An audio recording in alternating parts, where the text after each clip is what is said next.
It seems that as September comes around, when we hear the roar of those planes over Toronto, the idea of the turning of the year toward the attentiveness of learning seemed appropriate. So this is where we are today.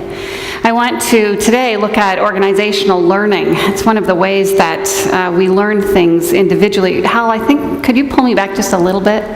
Hal is helping me show you how forgiving people can be when there's messing up back there, so that you won't hesitate to take on that role because we need some more people. So thank you, Hal, for these many opportunities today. Yes.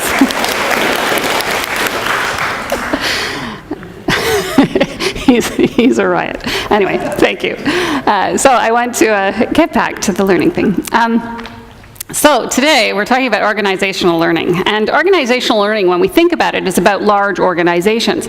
But it's important to know that as students, as kids in classrooms, as we as individuals learn something, the way that we organize material in our brains helps us recall that and bring it back. And so although I'm going to talk primarily about the larger idea of organizational learning, the reality is that this affects each of us personally in those different categories that I mentioned last week: in memory, in the ability to reason, and in our verbal cognition. And by verbal, I don't mean what we talk about. I mean the idea about words and how words come to have meaning for us. And for some of us, words, one word for me can have a very different meaning than it does for you, but our ability to grasp the concepts of words and place that amongst the rest of our intelligence all comes together to help us interact in the world in positive ways.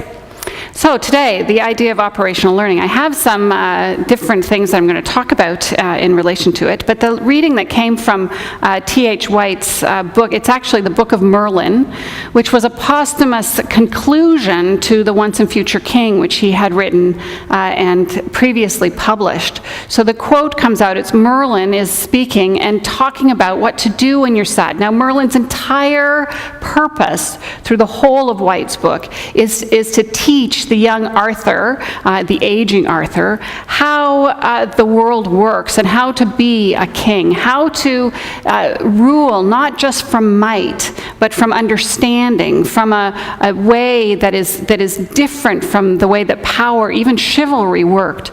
And so Merlin, who in White's book is getting younger and younger, he moves backward through time. He encourages Arthur to learn in a number of different ways, but one of them is to cope with any situation, not just sadness as in the reading, but in any situation by stretching him to learn his way through it.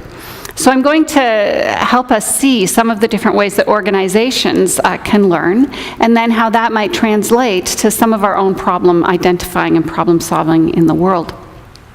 So if we could have this first slide. There are sort of 5 kind of different steps that take an organization through learning, but again, these are personal steps as well. The first one is that you need to have some kind of a goal, some sense of aspiration. For us to understand what reality is and to cope with reality and to get through day by day and to do the things that we have to do is very good and very important work. But realizing that our reality isn't necessarily what we want, and identifying what we want by setting out a vision, by placing a goal before us, by identifying what our hopes are, can give us a creative tension that pulls us further toward that, so that the routine of the day by day is added to by this desire to stretch ourselves further into a future that doesn't look exactly like today looked. So in organizations, having a very clear goal, having a vision, sharing what that is with the people around you, and then helping them to support their work in achieving that is a very important part. So this stretching oneself toward the goal, and you'll see the guy in the little pic, he's held by what is, which pulls him back because it's familiar, it's comfortable. We don't want to go forward sometimes. I want to stay exactly where I am. It's a lot easier. But then, if I can find a way that becomes so important, so interesting, so meaningful, so everything, then I can pull myself forward, and that I make my way toward what our aspirations are. In a corporate setting, this is absolutely essential. In a community setting, it's extremely important. In our own personal lives, we wouldn't live without our ability to set aspirations for tomorrow. We wouldn't bother getting out of bed if the routine did not have some aspect of hope in it. So this is the first step, is this mastering this idea that you can get beyond where you are and move into a better future, whatever that may be for you. It may be more productive. It may be more the ability to cope with some of the ramifications and situations in your life that you can't possibly change. It may be coming to a stillness in your center and working to be able to maintain that, if that's something that you're not able to do. That can be the aspiration that pulls you forward. So it's that sense of personal mastery that corporations need to give us. If you can give us the next one, Hal. Now, I'm not expecting you to read these, but I just want the image of a ladder in your mind. This is a ladder that helps us understand how we experience the world and how we make decisions. And it starts with the facts at the very bottom. If something could be, if it was recorded and everybody saw the same thing, heard the same words, saw it on a video, we had all the facts were laid out. That's the bottom of the ladder. And making decisions on that, the actual facts, is what we all do, right? Like, we assume we're making decisions based on the facts before us. So you often hear people say, well, your decisions are only as good as the information you have at the time. And that's true. They are only as good as the information you have at the time. Except most of the time, we're not making decisions based on those facts. We're putting and adding extra things to those facts. And as we get further and further from the facts up that ladder, we get to the point where we're making decisions that we think are based on the best information we had at the time, but they're actually based on a number of other things. The first thing is that the first filter that you place on that information is what you actually believe. So in a situation, if you believe that someone is actually there to help you out, then you will assume that as you filter the information. They may not be there to help you out. They may not care less what your idea is or what it is you want to do, but you move forward believing that to be the case. Often we hear people say that as soon as you make a decision, the entire universe conspires to make everything work in your favor. Well, it's this first rung of the ladder. You're just assuming that what's happening when things go on in the world, that it's because that universe is conspiring to make things work out for you. You add belief to the actual facts. It may be that something just happened, but you add belief to it. As you go up further and further up the ladder, and I'm not going to go up the whole thing, but at the end, say you're in a meeting and someone has been sitting like this on their BlackBerry the whole time, and you think that they have absolutely no interest in what you're saying, you're annoyed, you dismiss them, you don't include them. If you're setting up a work group, you decide not to include them because they have been so rude, they haven't paid any attention to anything you've been saying, they've just been on their BlackBerry or their iPhone the whole time, completely dismissing anything you were doing. If you make that decision and you don't include them in the work group, you may be making a decision not to include that person who was actually tweeting everything you said because they thought it was the most important thing they had ever heard. And you've just left them out of the work group where they could have added an incredible amount because their passion for the information you were sharing was huge. So the further you get up the ladder, the further away you get from what the reality is. And so this kind of discipline in an organization and in our own lives is working our way back down the ladder so that we can get the real information. And we move through our lives so quickly that we often don't have the time to get that information. I'm not going to go up to somebody and say, what were you doing? You were on your iPhone the entire time I was talking. And in order to have them say, oh, I was tweeting everything you said. No, most of the time we just go on to the next thing and make our assumptions. We keep them in place. We don't have to learn anything about that because we already know we're making our decisions based on the best information we had at the time, except that it's not the best information we had at the time. So this is just to encourage you to recognize that when organizations or groups pull that information back, that they explore the facts, that they share as fully as possible about those facts, that will help them organize their thinking and organize the way that they move forward. Could you move to the next one, Hal? Beautifully done. The next one is shared vision. The next one is shared vision. I love this picture because it shows, it really says the whole thing.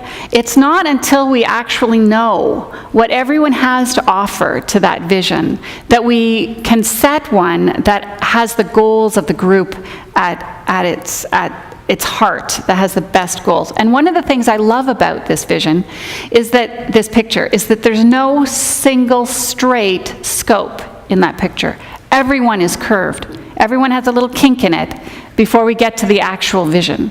Now, it's true that groups have a very hard time writing a vision. Inspiration doesn't come to groups. Inspiration comes to individuals. It's individuals who spark their minds off.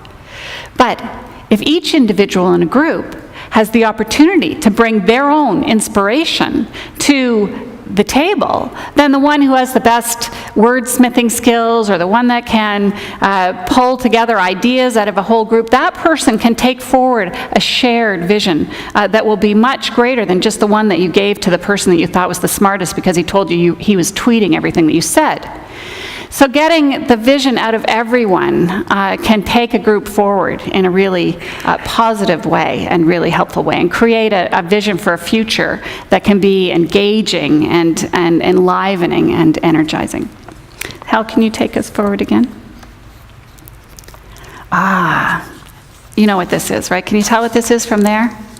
If it was moving, you might be able to tell me that it's a murmuration of starlings. When you're driving down the highway more often than in the city setting, you often see groups of birds flying together and making these waves through the sky, or insects sometimes do it as well. Shared learning, team learning is extremely important, not just in that visioning, as I noted earlier, that it's getting what's out of the whole group, but what one person learns in an exercise is not the same thing that another person learns.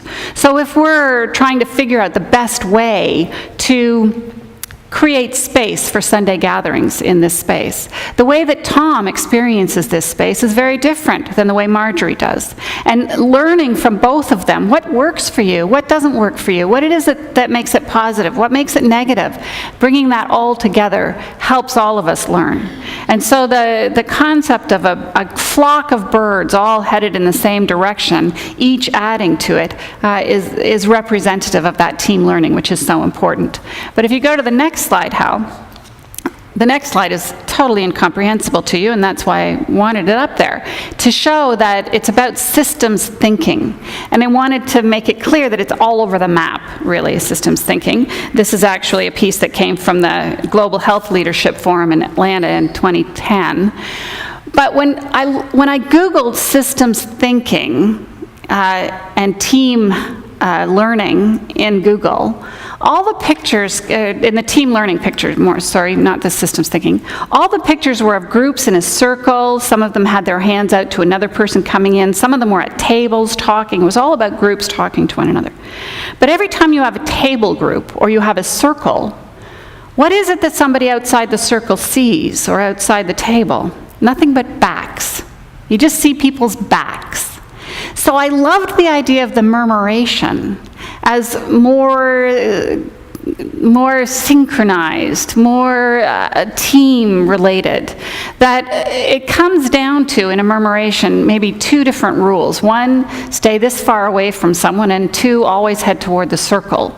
We did a leadership team energy program here one time with Scott Campbell, and he had everybody moving around in and out of rooms just by giving them those two principles and telling them they needed to stick to them.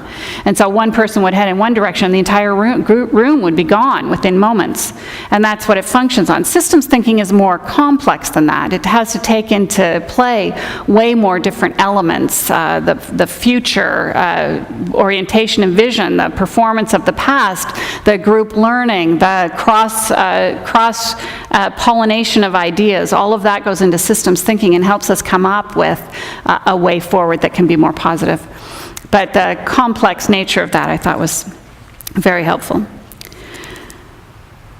After we get all of this way that we learn and organizations learn into our heads, where does that take us? It's I mean, it's all great information, but if you're not applying it to something specific, it's really just information in your head. It's like all the books on those shelves radiating out from the atrium. It's all just information sitting in there. It becomes knowledge when we take that information, we apply it to something that is important to us. And one of the most important things for us as a community, as individuals, globally, is to be able to apply the knowledge that we have in significant ways, the information we have in significant ways, and use it in an intelligent way, grounding ourselves, guiding ourselves in wisdom rather than just information and facts. We live in a world where the facts that we have at our fingertips are exponentially more than any other generation would ever have been expected to have. Just the idea of Scott writing a doctorate with the internet, the World Wide Web available to him, compared to someone writing a doctorate even 25 years ago who had a filing system and libraries. The difference between those two things is almost unfathomable. But the information that we get out there, unless we turn it into knowledge and live it into wisdom, is almost useless. So one of the first things we have to do is figure out what the problem is. What's the problem? What's your problem? What's our problem? What problem do we want to put this information, this thinking toward, this learning? What problem do we have as a group, as an individual, as a planet? Naming a problem is one of the most important things that we can do as we try to find our way toward a future. Naming what's wrong and trying to address that is hugely important. And trying to address it in the right way is dependent upon naming the problem in the right way.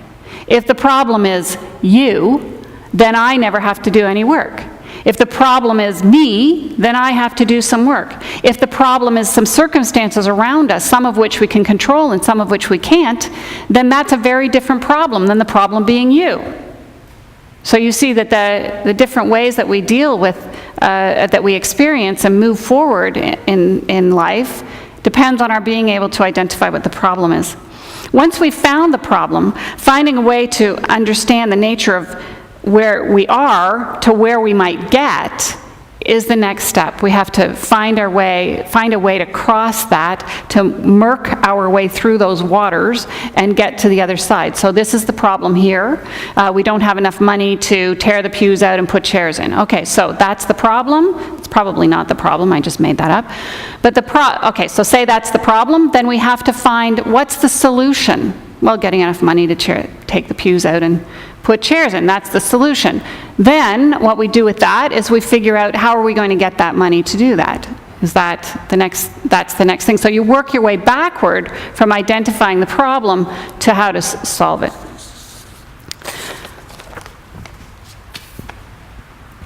Each of us has in our lives individual experiences and situations that we're going through.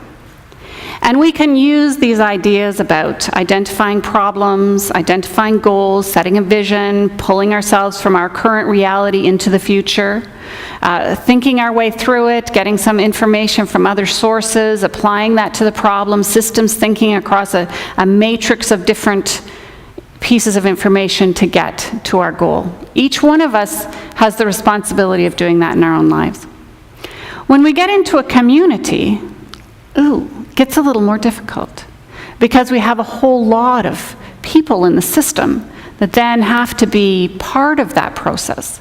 We have to sit down with one another. We have to name what the problem is and name it clearly enough that everyone gets it and everyone agrees, yes, that's the problem. And then when you go from the idea of a community to the idea of the global community, the people of Pangaea, of humanity, well, identifying the problem becomes almost an unfathomable task. It seems like it's way beyond us, that we can't possibly cope with that. How are we going to get everyone to identify that that's a problem? It's such a difficult thing that we talk about it in myth and in legend and in story, because in reality it's almost too big for us to get. A couple of nights ago, Scott and I went to see the movie Elysium, which I would recommend to anyone who loves watching people explode and incredibly non-stop scenes of violence. But the underlying theme of the movie is that humanity has broken into two groups. A group that lives on Elysium, apart from the world, in this space thing that goes around and is exquisitely beautiful, and upon which life is perfect. Luxury and ease are the order of the day.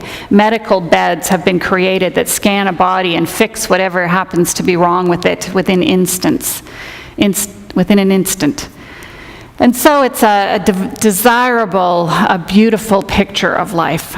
The other set of humanity, with the majority of humanity, remains on a tired, broken, exhausted earth, where they eke out shorter lives filled with poverty, with rife with violence, and constantly in situations of need and sorrow and loss. So the story, of course, unfolds like any good sci-fi story unfolds, with someone from the Earth colony trying to get to the perfect colony so they can save themselves and a few other people. But the big issue of the day, the big problem is that the people on Earth are not citizens of Elysium, and so they do not have access to the many gifts and wonders of technology that have created this perfect life on that perfect little piece of scrap metal up in the sky. So the problem isn't that one person is sick. The problem isn't that the Earth doesn't have enough resources. The problem is this discrepancy between those who have and those who don't have.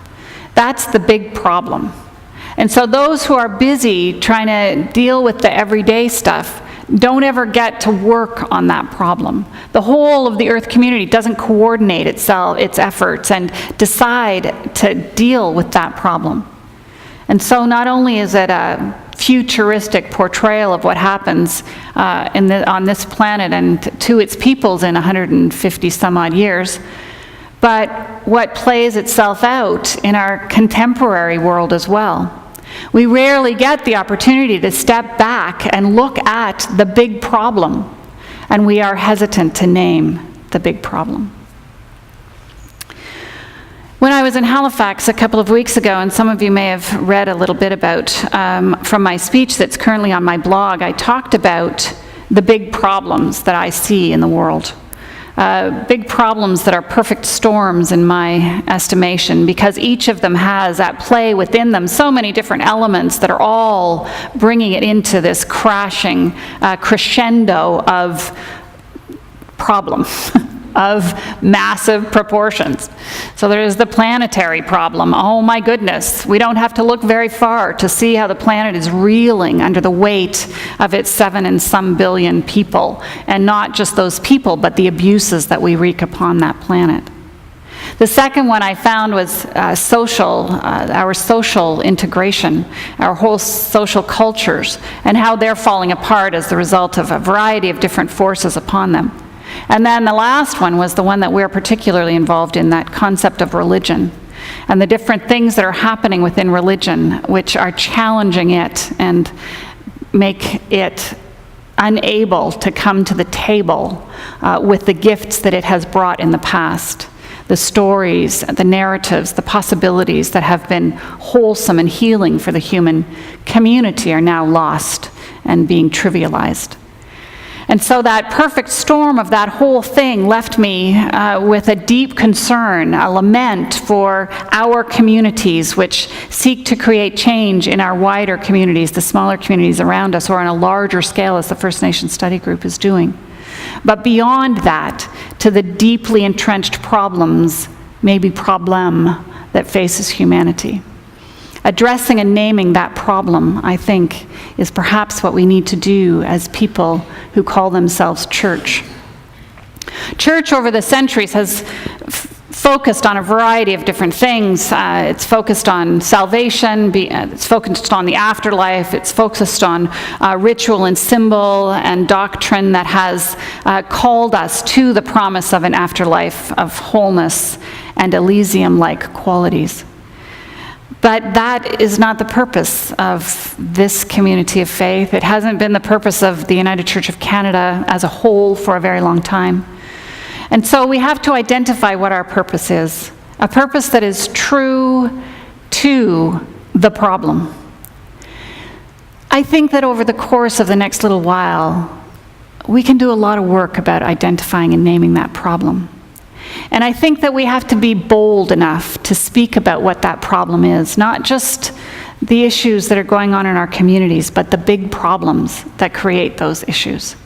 To speak truthfully and honestly against forces that will try to shut our voices down. It was interesting to read in a review that the Republican Party has denounced Elysium, the movie, as socialist, because, of course, it wants to bridge that gap between the haves and the have-nots. And I don't think the problem is capitalism. I think capitalism is a brilliant undertaking that brings out of people incredible creativity and challenges us to live that creativity, to build on it in the world. I think capitalism is not the issue. But I think there's a problem that we need to define. And I think that then people of faith who are really, take the word faith away, take doctrine away, take away the rules and regulations and the afterlife, take away the symbols. We are people of story. And if we can find the story that talks about that problem in a way that calls us to live it out in our personal lives, in our community lives, in the world, we are people of story, and we have so much to offer. I think the processes of learning, the organizational learning, the identification of problem, I think these are all important elements. But I think the most important one of all is to recall who we are as a community, who we are as individuals, and then live that, name that, write it, and become it. I think that is an incredible gift and an incredible opportunity that West Hill has to offer this world. May we continue to learn, unfolding within ourselves that stretch between where we are and where we might be, letting go of all the opinions we have about things and dealing with the facts, articulating ways that we can come together, practicing ways to come together so that we can learn from one another and have the experiences opened before us so our own understandings can be changed. And then figuring out how to work together as a team as we write that new narrative, bringing to it the best that we can with all the systems that overlap to make it so. It's our calling. I'm convinced that it is. And may we be about it with creativity, with honesty, and with passion. Thank you.